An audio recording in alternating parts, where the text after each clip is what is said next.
दोस्तों, अंटार्कटिका को दुनिया की सबसे खाली जगहों में से एक माना जाता है क्योंकि ज्यादा बर्फ होने के चलते वहां बहुत ही कम लोग रहते हैं। लेकिन कम लोगों और बर्फ में ढके रहने के बावजूद भी अंटार्कटिका में बहुत सी ऐसी रहस्यमयी चीजें खोजी जा चुकी हैं जिनके बारे में जानकर कोई भी व्यक्ति चौंक जाएगा। तो चलिए जानते हैं इन्हीं रहस्यमयी चीजों के बारे में हमारी इस वीडियो के जरिए। Number 10, the giant egg. दोस्तों, अंटार्कटिका में कुछ ऐसा मिला जिसको जानने के बाद आप भी हक्के बक्के रह जाएंगे।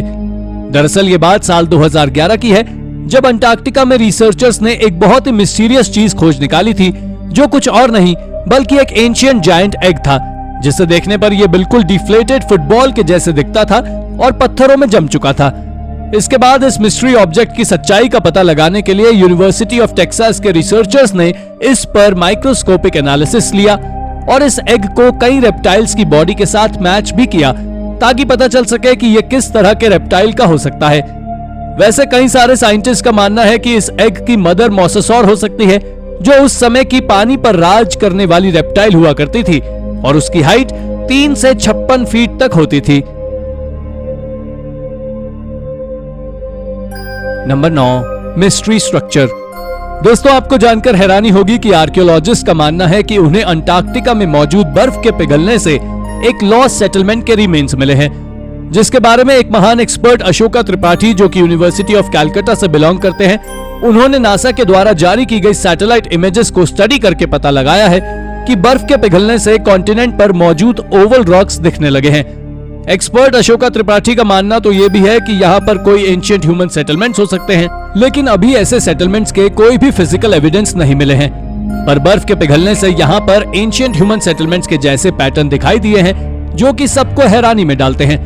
पर अगर सोचा जाए तो समझ आ जाता है कि आखिर कौन इतनी ठंडी जगह पर रहा होगा। Number 8, the ice pyramids. दोस्तों, अब आप जिस डिस्कवरी के बारे में जानने वाले हैं, उसकी डिस्कवरी किसी आर्कियोलॉजिस्ट और साइंटिस्ट ने नहीं बल्कि गूगल अर्थ ने की है। जी हाँ, गूगल अर्थ ने अंटार्कटिका में 3 मिस्टीरियस पिरामिड्स को दिखाया है, जो देखने में बिल्कुल पिरामिड्स ऑफ गीजा के जैसे ही दिखाई देते हैं। इनके बारे में गूगल अर्थ से पहले कोई नहीं जानता था। इन पिरामिड्स के मिलने के बाद कई लोगों का कहना है कि अंटार्कटिका में भी कई सिविलाइजेशंस रही होंगी, जिनके बारे में हम आज तक पता नहीं कर सके हैं। आपकी जानकारी के लिए मैं बता दूं कि इन पिरामिड्स को बनाने का श्रेय कुछ लोग लॉस्ट सिविलाइजेशन ऑफ एटलांटिस को देते हैं, तो वहीं दूसरी तरफ कई लोगों का यह भी मानना है कि इन्हें किसी बाहरी दुनिया से आए हुए लोगों के द्वारा बनाया गया होगा, या यूं कहें कि एलियंस के द्वारा बनाया गया होगा। कई साइंटिस्ट इन पिरामिड्स को बस एक जियोलॉजिकल फॉर्मेशन और आइसबर्ग बताते हैं। और आपका इसके बारे में क्या कहना है, हमें कमेंट करके जरूर बताएं। Number 7, the great face. दोस्तों, अब आप जिस ग्रेट फेस के बारे में जानने वाले हैं, वो हमारे प्लैनेट पर नहीं बल्कि हमारे ही पड़ोसी प्लैनेट मार्स पर दिखा है। इसे देखने पर यह मार्स के सरफेस से बाहर निकलता हुआ नजर आता है। आपको जानकर हैरानी होगी कि यह बहुत ही इंटेलिजेंटली डिजाइन स्ट्रक्चर मार्स के साइडोनिया रीजन में दिखा है और ये मार्स की डस्ट के नीचे ना जाने कितने मिलियन ईयर्स से दबा हुआ है। और इसके बारे में साइंटिस्ट का कहना है कि इसे किसी एक्स्ट्रा टेरेस्ट्रियल बीइंग के द्वारा बनाया गया है। ऐसा ही एक फेस अंटार्कटिका में सितंबर 2012 में खोजा गया था, जो देखने में बिल्कुल एक जैसा ही दिखाई दे रहा था, जिसके बाद साइंटिस्ट का इस पर कहना है कि इसे भी उन्हीं एक्स्ट्रा टेरेस्ट्रियल बीइंग के द्वारा बनाया गया होगा जिन्होंने इसे मार्स पर बनाया था।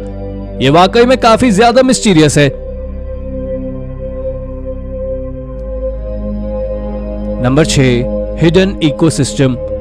साल 2011 में साइंटिस्ट ने हमारी पृथ्वी के दोनों पोल्स पर कुछ मिस्टीरियस ब्लूम्स ऑफ फाइटोप्लैंक्टन को इन दोनों पोलर रीजन्स के नीचे से खोजा था। दोस्तों, हैरानी की बात तो यह है कि साइंटिस्ट ने इन पोलर रीजन्स में ग्रो हो रहे इन ब्लूम्स को जब स्टडी किया तो उन्हें पता चला कि ये किसी हिडन इकोसिस्टम्स की तरफ इशारा कर रहे थे।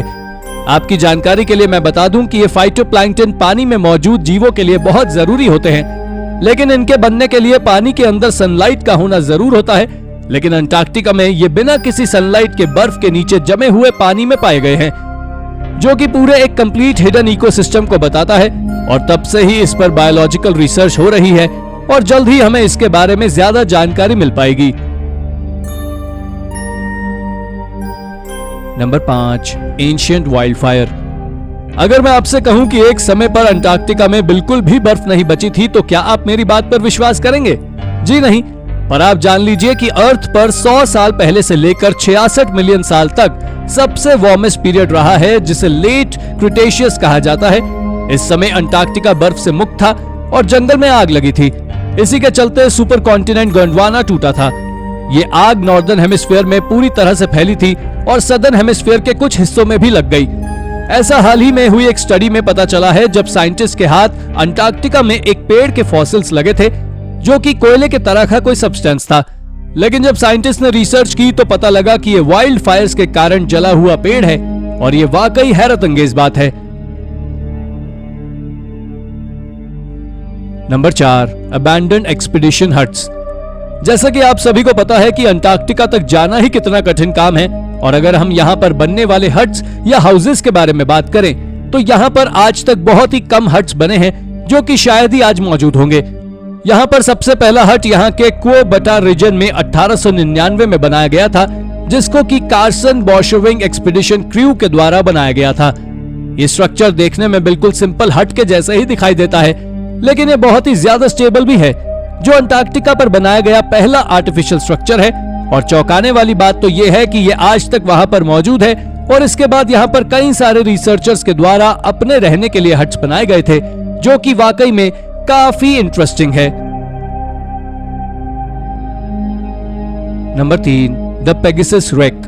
दोस्तों, आपने अब तक हवा में उड़ते कई सारे प्लेन्स को देखा होगा, लेकिन पेगासस एयरलाइंस का एक एयरप्लेन आधा बर्फ के नीचे दफन है और बाहर दिखाई देता है। ये न्यूजीलैंड के मैकमर्डो स्टेशन के पास दफन है, जो 121 लॉकहीड कॉन्स्टलेशन प्लेन है। दरअसल इसके पीछे की कहानी कुछ और है। आपको बता दें कि ये प्लेन अक्टूबर साल 1970 में क्रैश हो गया था। ये प्लेन पायलट की गलती के कारण क्रैश नहीं हुआ था, बल्कि इसकी कुछ तकनीकी खराबी के कारण हुआ था। इसी के चलते इस प्लेन को पूरा बाहर ना निकालकर उससे केवल जरूरत के सामान को ही निकाला गया है। बाकी ये जैसे का तैसा ही है। ये जिस तरह से क्रैश हुआ था, उस समय लग रहा था कि कोई नहीं बचेगा। हालांकि किसी को कुछ नहीं हुआ था, और आज ये एक लैंडमार्क बना हुआ है, जिसका नाम पेगासस एयरफील्ड है। Number 2, emerald icebergs. इसके बाद अब हम अंटार्कटिका के एक सबसे अमेजिंग या अद्भुत फिनोमिनन के बारे में बताने वाले हैं, जिसके बारे में जानने के बाद आप चौंक जाएंगे। दरअसल इस फिनोमिनन के दौरान बड़े बड़े आइसबर्ग एमराल्ड ग्रीन कलर में बदल जाते हैं।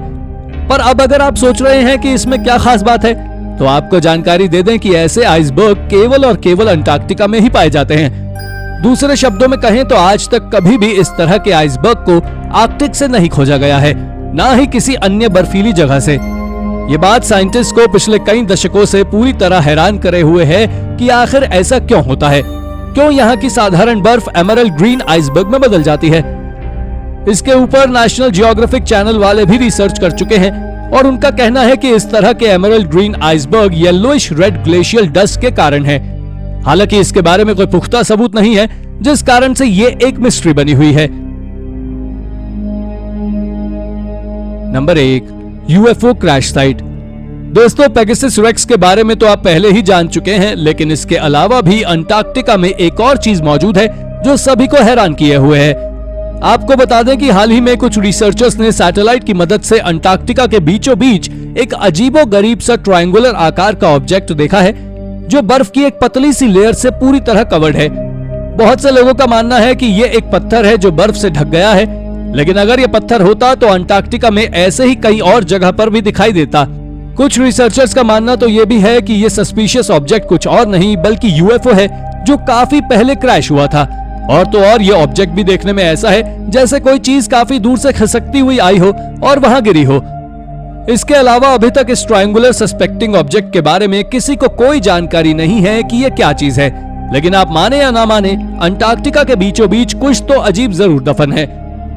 तो दोस्तों, ये थी हमारी एक और इंटरेस्टिंग वीडियो। अगर वीडियो आपको पसंद आई हो तो इसे लाइक करें, और हाँ, चैनल को सब्सक्राइब करना बिल्कुल ना भूलें। Thank you for watching.